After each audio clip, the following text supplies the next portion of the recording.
So our first road mishap on the road. We delaminated a tire on the interstate just outside Phoenix, and it's looking real pretty now. We decided to relocate part of my rear fender, but we got off the exit, which is good, and everything's safe. Hopefully we didn't take out anybody behind us. Now we gotta get it fixed. Yay.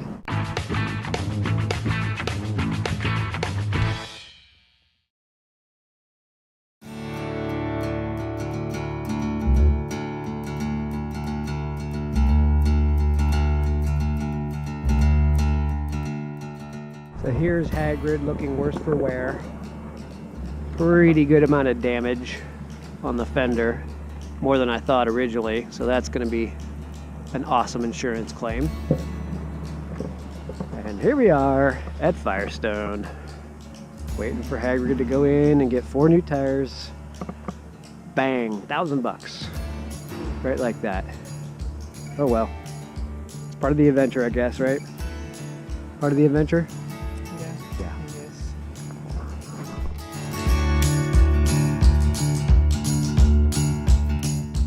Here's Jen and Megan camped out. Jen managed to get herself a Starbucks, of course, because Starbucks makes everything better. It does. In case you were wondering, it does. Megan just wants to go play. Starbucks, careful my computer, and donuts. Donuts. And Luna says, why am I in jail? I don't want to be in jail. I got to make sure Coda didn't eat their sandwiches. So the kids and I came to Sedona today. We actually came in yesterday too. We're camped about 30 minutes outside Sedona. It's one of my favorite places on the planet. You can know this because my daughter's name is Sedona. I come here camping about 20 years ago, maybe even a little more. And just fell in love with the place. So I always said if I ever had a girl, I'm going to name her Sedona. So we have one. You can see it's gorgeous here. We took this afternoon to visit the Peace Garden and Stupa and found this trail behind the Peace Garden and just came up here. We have no idea where we are or what the trail's called, where it ends, where it's going, but we're enjoying the view because it just doesn't really get better than this.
So we're camping out in Dead Horse Ranch State Park this week, and it's been really nice. We've been in RV parks this entire time, which I would recommend if you're just getting started in RVing. It's nice to have all those hookups. State parks usually, if you're lucky, will have water and electric, but almost never sewer. So we kind of got tired of the RV parks and decided to make a few trips to state parks and regional parks. So like I said, this week we're out in Dead Horse Ranch State Park in Cottonwood, Arizona, which is just 30 minutes south of Sedona. And it is actually very pretty here. I say actually as if I was surprised. No, it's really pretty here. I had a chance to come out and mountain bike myself. Jen and the kids are still back at the RV, but it's been a nice break to get out on the trail and get the heart working a little bit more. We've not been doing that enough in the RV. It's kind of surprising, but less opportunities than we thought. So anyway, we're out here and we're testing our holding tanks without sewer. We only have so much storage capacity for black water and gray water, so it's our big experiment before going and doing a little boondocking and dry camping where we won't have any hookups. So it's been interesting. I think we'll make it, but it makes it more interesting but less expensive. We're paying $30 a night here compared to a lot of the RV parks where a lot of the people are wintering, which are $60, $70, $80. In fact, we were going to stay in Sedona, only to find out that they wanted $100 a night for our family of 4 and 3 dogs, and that was a little too much. We love Sedona, but when you do this full time, you have to keep it within a budget, and that can't be vacation dollars. So we're here at Dead Horse Ranch and loving it. It's quiet, the skies are beautiful. We got to see the lunar eclipse from our campsite, and it's been fantastic. So I don't know, on with the trail. I'm starting to lose my light, so take another view, and I move down the trail. I thought I would show you my hack before I get going down the trail. I'm definitely going to lose my light on this ride tonight, so if you ride with a GoPro mount on your mountain bike helmet and you don't really want to get invested in a big lighting system, I think this works pretty well. It's basically a $20 or $15 LED light with a real focus lens on it from Amazon, or you can pick them up at local hardware stores. It nests right in the GoPro mount. And you can also pick up these, they're kind of like twist ties. There's rubber heavy-duty twist tie type things. You can pick them up in the Night Eyes section of Home Depot. And basically just strap that onto your helmet. And everywhere you look on the trail, you have light. So you don't have to worry about whether your handlebars are going one direction and your eyes want to look the other direction. Everywhere you look, you have light. So this is my little hack for nighttime riding. You can focus the light in any kind of pattern that you want, and it's very powerful. So cheap setup for nighttime riding in case you're going to get stuck out there.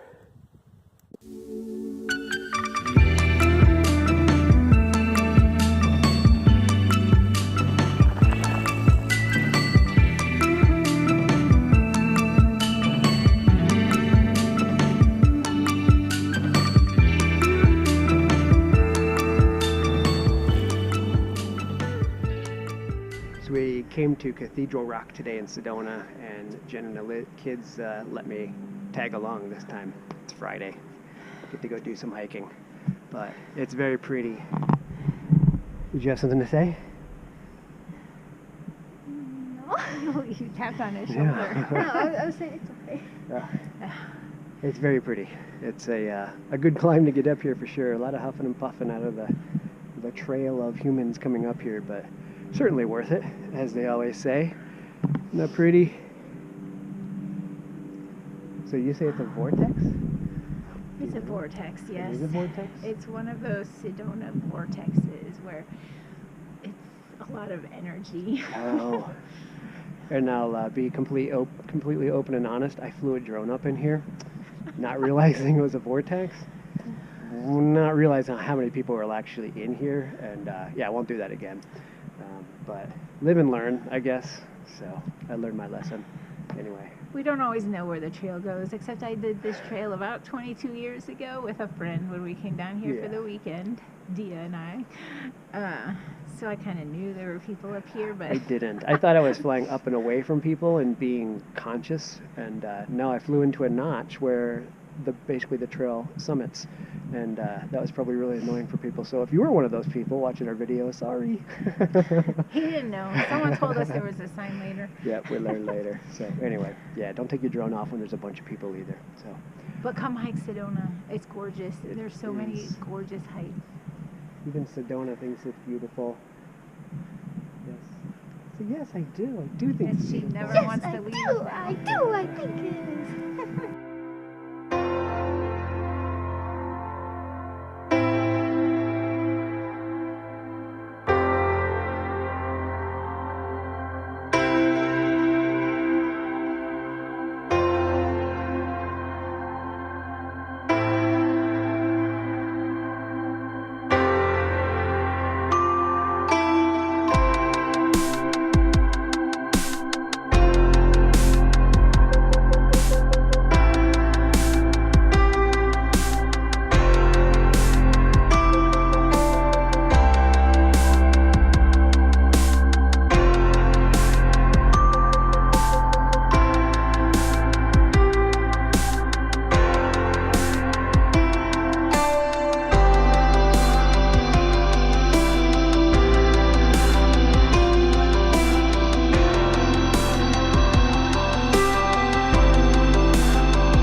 Alright, so I've got another RV mod for you guys. This one's about privacy. Our bathroom, single bathroom in our travel trailer, has a regular swing door on that side, but on this side to the master bedroom, it's just a sliding door with no kind of lock, nothing. And in fact, shoot through here. You can see the gap that this leaves, which isn't a big deal, but it's always a little awkward to be getting ready in the bathroom with that little gap there. So we're going to try and put a lock on that. Now I was thinking about it for a while, and I finally realized the combination I probably would try was a couple of window sash locks. So these are the locks that go up on top of your house window that slide. So this one is this setup, just like it showed in the picture, where the sliding window would have this piece, and that's the piece that locks it in. So we're just going to use this piece of it. And then this one is one of those that when you undo it, it actually moves out, right? And that's key, because the idea is I want to be able to grab the other part of the latch and then pull it in so that the door tugs in and seals up that piece of that part of the gap. So it's going to take some careful adjustment, but I think we can get this to work. And then underneath here, we actually have a ridge underneath, so we got to turn that the right way so it actually grabs onto that side of it, is the goal here.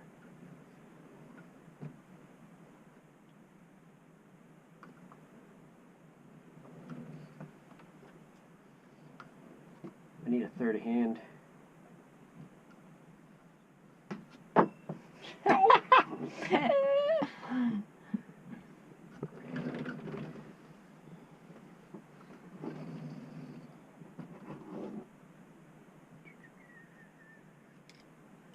Alright, so that's going to be like that.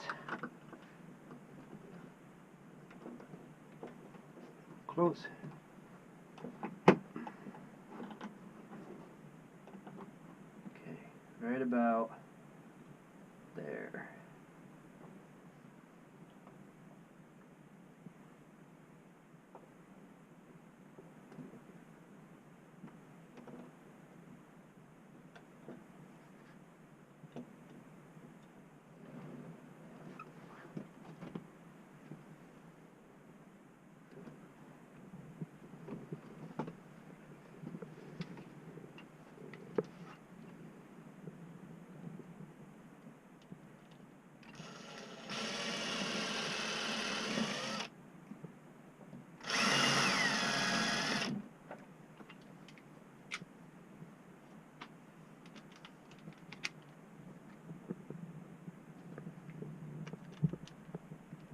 Alright, so if you guys end up using this method, assuming this all works, make sure you turn it the right way so you're not actually trying to grab onto this piece, because it won't grab underneath. So you want to grab this side, which goes over here.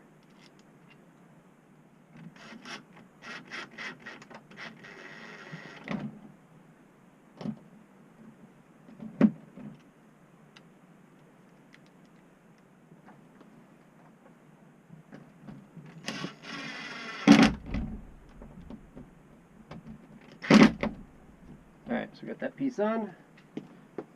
Now, the tricky part's going to be lining this up just right. So I guess it really does need to be about right there. It's not going to pull in as much as I want it to.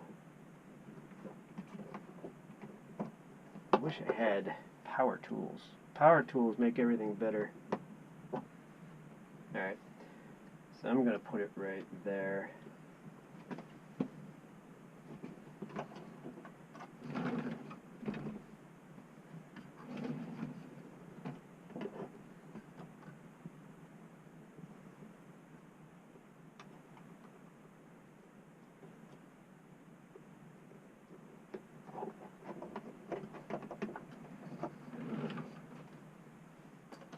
Alright, see how that works.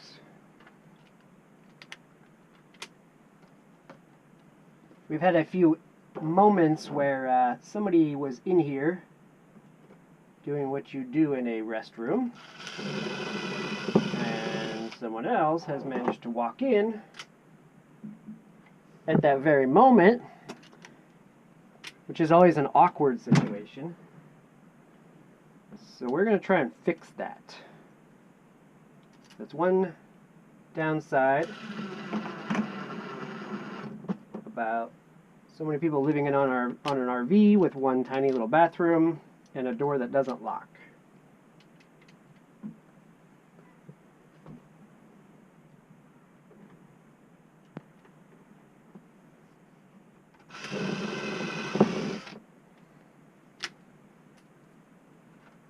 Now I would say as you're doing these kind of things, feel the walls. You can see how that's springy right there, yet it's solid here. So you know there's probably a 2" by 2" frame member here. You know this is solid. Same thing with the door. The door, you can push in right here, but then it's solid here. So I checked for all of that before starting this project. I just want to make sure I could truly drill into this stuff and screw into it without it falling apart in a day.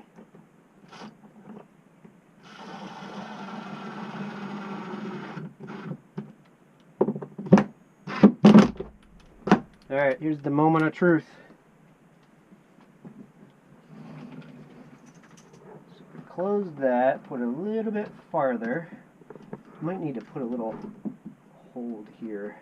And then pull it. Now, I accomplished a lock, but what I didn't accomplish was the gap. But I don't know how else to do that. My other thought was to put one of the hooks that go in, but I think it'd have to be a pretty tiny hook and an eyelet here, so you could just latch it over. But we'll see. Maybe you'll put a gasket or something here that actually seals it and offers a little bit more privacy. But that's a pretty good lock. I think that'll do the trick. Might have to adjust it a little bit. You don't want to get yourself locked in the bathroom. Maybe we could actually leave this locked and the kids won't bother us. Yeah, I'm gonna have to put something in here to be able to fidget with the door more. It'll take a little adjustment. Alright, we're locked in. Now we're stuck in here. So do we have a way to eat dinner in here? No. Okay, so what I'm going to do, show this part right here, is I want to just shave this down a little bit. The problem is this is really about the same thickness as this gap right here. So the idea is I'll stick a file in there and just file that down a little bit. Or the other option would be to put a washer under each one of these, space it out just enough. It won't look as good because you'll see a gap in here. So we'll see. I might do that as the temporary fix until I can get a file and file that down. But once I do that, it should pop in and out without too much difficulty. If I have any more trouble, then I might just put a strap or honestly maybe another one of these, something like that, to be able to pull the door open. So that should hopefully offer some privacy to the members of the family who might be occupying this room and keep the rest of us out of it.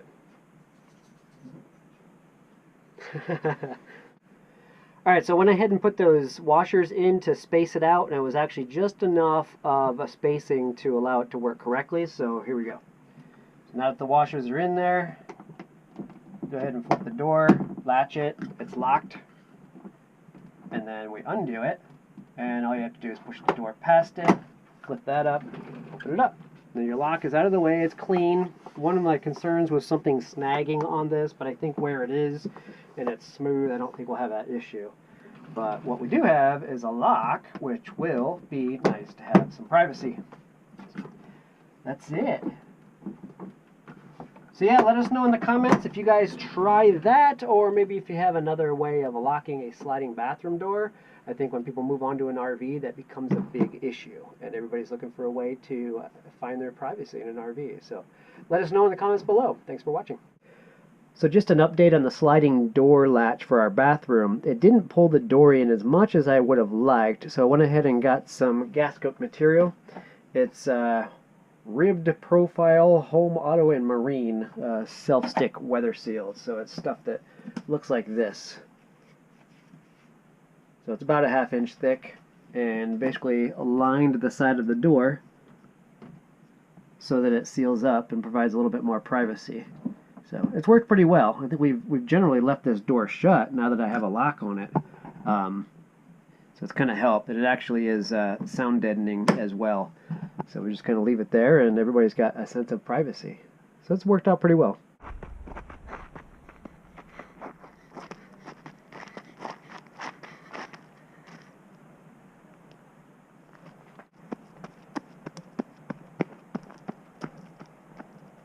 All right. Well, we have that.